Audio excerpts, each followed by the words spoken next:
You can hear me also in the back, yeah. Okay. So, and since we don't have so much time today, I have to go right into the script. I can't say anything about Aalborg and what we discussed with the taxi driver or any of those things. We have to be efficient. Now, have you ever heard the word ventriloquist? Ventriloquist. Yeah.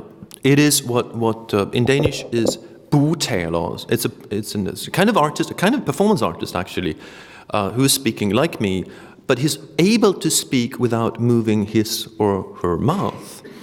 And one of the most popular ventriloquists in the 50s was a man called Paul Winchell. And he was so popular in the United States that he had his own radio show where he would perform with his puppets. And he was so famous that people knew that he could speak without moving his mouth. So it was okay to have him on the radio, although they couldn't check him.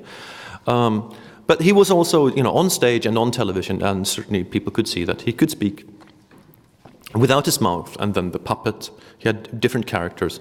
He had even one character that looked exactly like himself. And once when he performed, he should perform on television on the Ed Sullivan Show, who was, for instance, the show where the Beatles and the Rolling Stones performed at in the beginning of the 60s.